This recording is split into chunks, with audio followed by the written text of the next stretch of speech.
El tema de hoy se llama ciudades de refugio. Vamos a basarnos en la lectura que está en el libro de Josué, capítulo 20, versículo 1.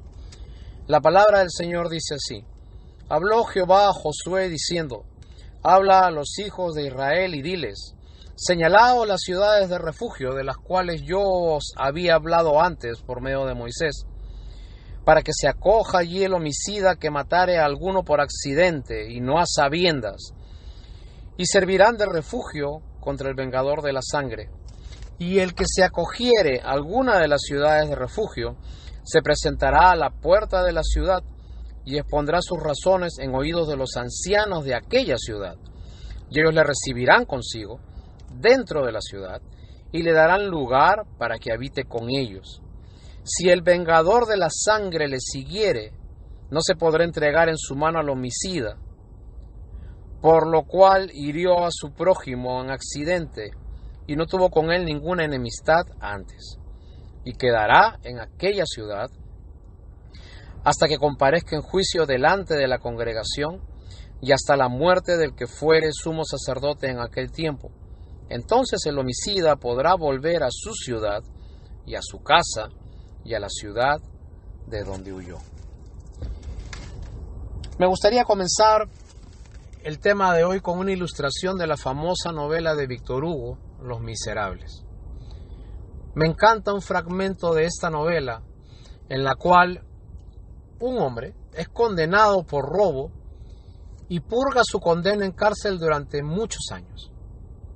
Cuando cumple su condena, es puesto en libertad.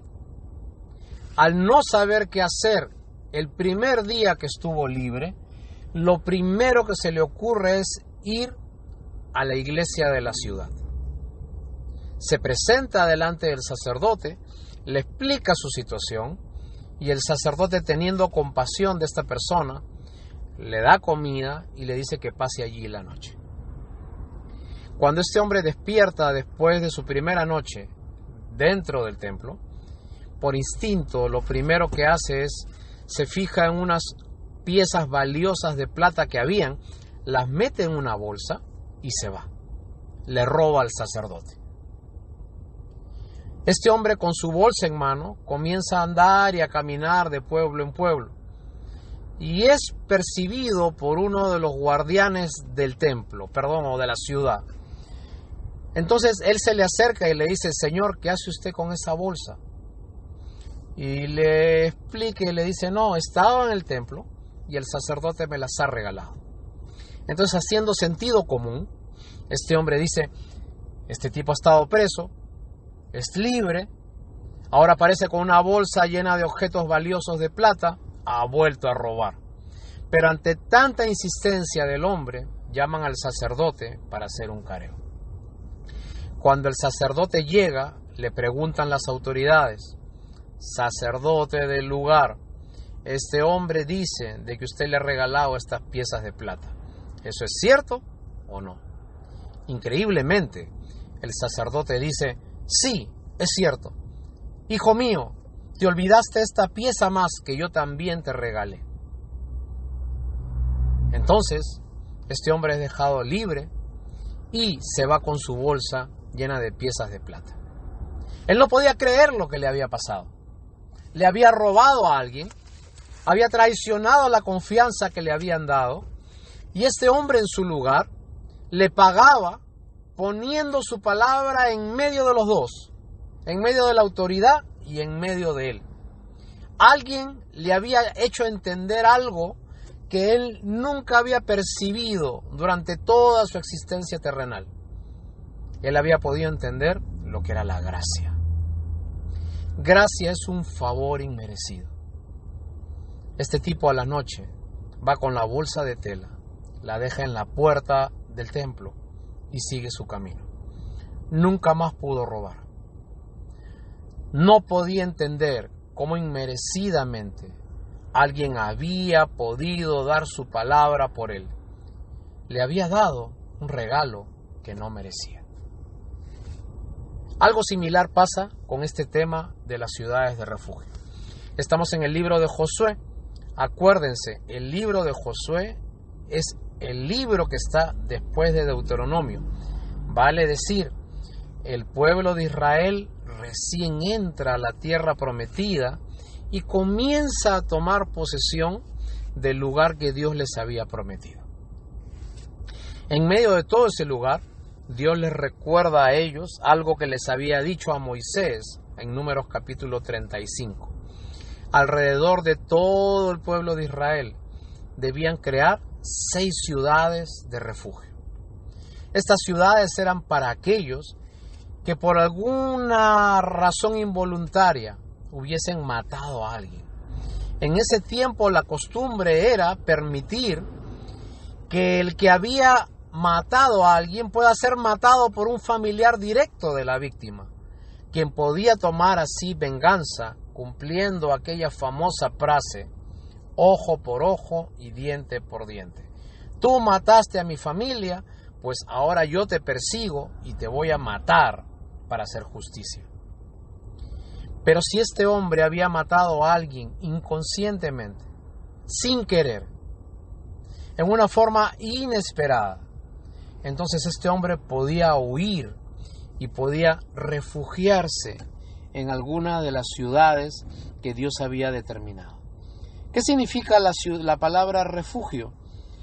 La palabra refugio es un lugar o una persona que nos protege de un peligro inminente. Estas 6 ciudades de refugio eran ciudades con leyes propias, eran autónomas. Las leyes fuera de esas ciudades no tenían ningún valor dentro de las ciudades de refugio. Eran ciudades dentro de toda la gran extensión del territorio israelita. Número 2, el que recibía a la persona que se acogía a la ciudad de refugio era un anciano, quien tenía que escuchar cuáles eran los motivos por los cuales esta persona se estaba amparando allí. Tercero, no importaba la condición ni el lugar de donde viniese la persona a refugiarse. Cuarto, los nombres de estas 6 ciudades eran sumamente significativos. En la Biblia, cada nombre tiene una razón de ser. Nada está escrito por casualidad. A Dios no se le escapa ni una coma, ni una letra, ni una puntuación de todo lo que está escrito en su palabra. Los nombres de estas ciudades eran las siguientes. La primera ciudad se llamaba Sedes. La segunda ciudad, Becer. La tercera, Ramot. La cuarta, Golán. La quinta, Siquén. Y la sexta, Hebrón. Quiero que me prestes atención porque el significado de cada ciudad es el motivo del mensaje del día de hoy. La ciudad llamada Sedes significaba en su nombre en hebreo justicia. La ciudad Becer significaba seguridad. Ramot significa exaltar o alabar. Golán significa dar la vuelta.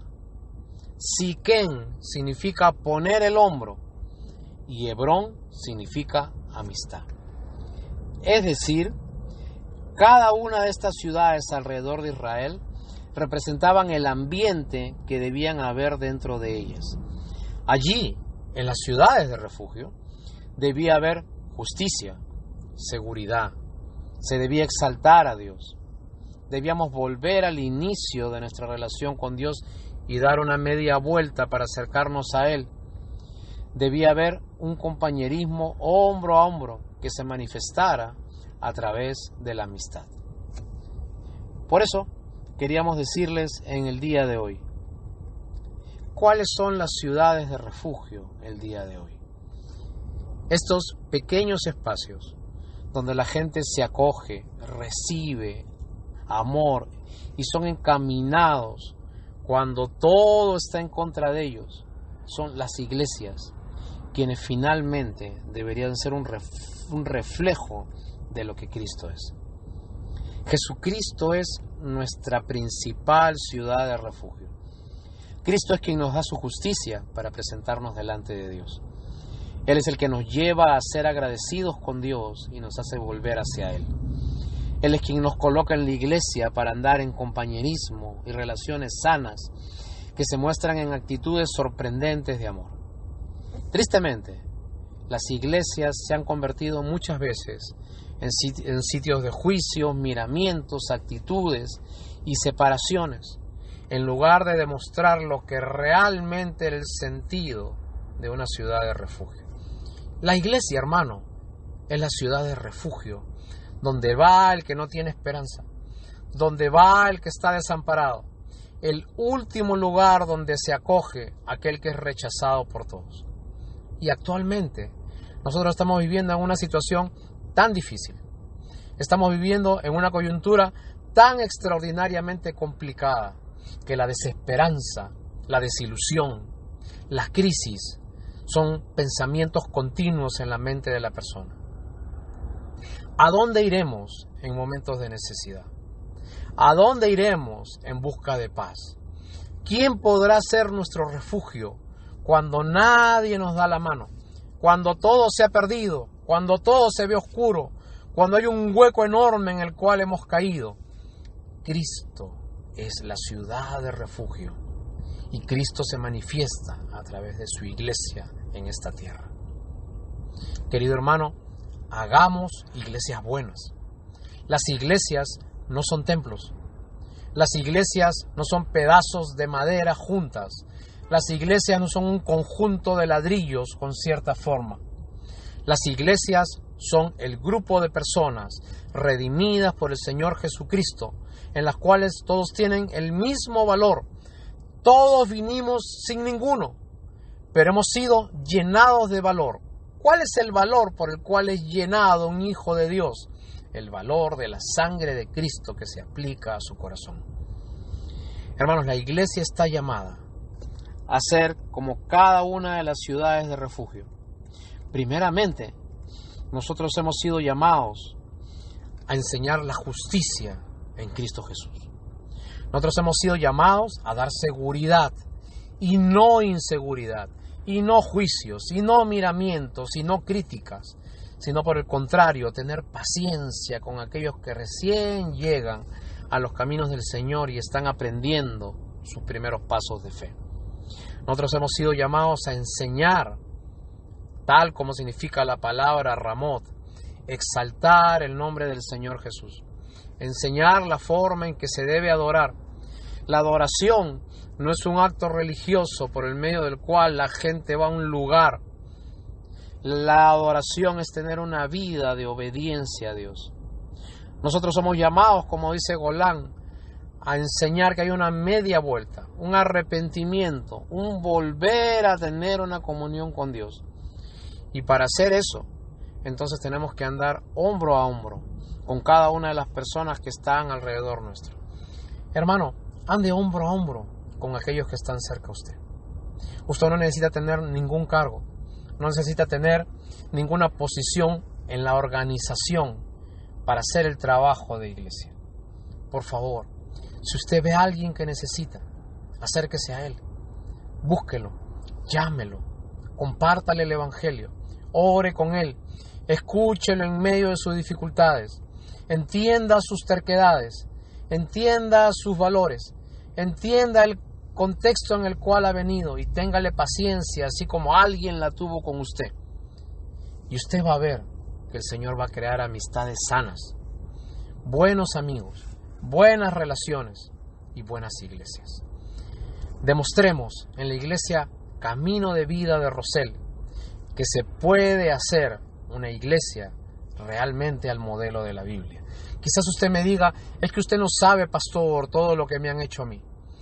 Pastor, de repente usted no ha pasado todo lo que nosotros sí hemos vivido. Y yo te digo que he escuchado cantidad de experiencias, muchas veces tristes, acerca de lo que pasa en una iglesia. Mas quisiera decirte que ustedes son de los buenos. Ustedes son de los que aprendieron. Ustedes son de los que pasaron sus experiencias para comenzar a enseñar a otros cómo es que se deben hacer las cosas. Porque solamente cuando Jesucristo está en el medio de una iglesia es que podemos tener actitudes de amor hacia los demás.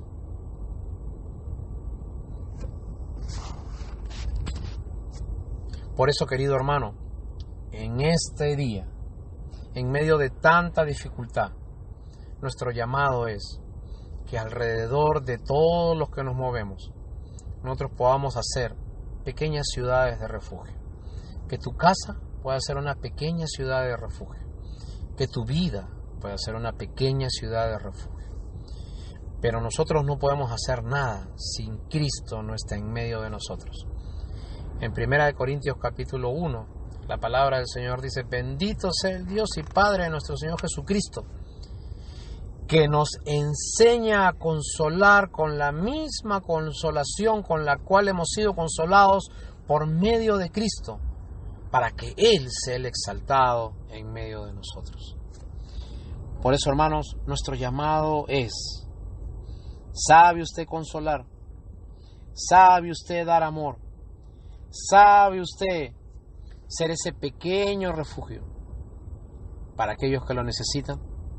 Cuando usted estira su mano y levanta al que todos critican, está haciendo iglesia sana. Cuando no permite que el nombre de alguien esté en boca de todos, está haciendo iglesia. Porque hacer iglesia es mostrar que nadie mereció la justicia de Dios, pero que todos somos llamados a exaltarlos. Es regresar a sus caminos dando la media vuelta del arrepentimiento.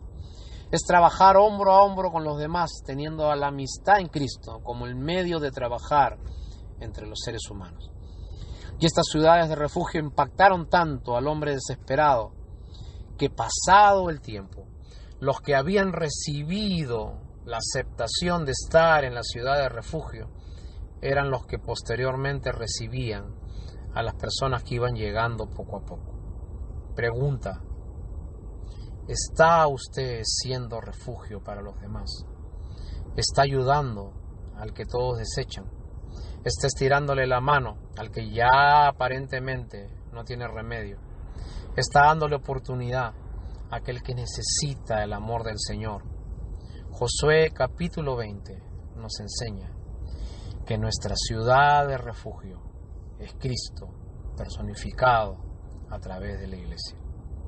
Hagamos iglesia sana, hagamos iglesia verdadera, hagamos iglesia que realmente pueda mostrar lo que es Dios en medio de nuestra comunidad.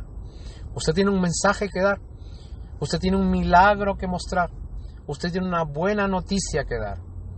Haga correr las buenas noticias, no haga correr las malas. No dé noticias que desesperen, no dé noticias que causen nerviosismo. Dé las buenas noticias. La buena noticia es: hay una ciudad de refugio donde te puedes acoger. Esa ciudad de refugio es a la misma que yo voy. Se llama Iglesia de Dios en Cristo Jesús. Que el Señor les bendiga.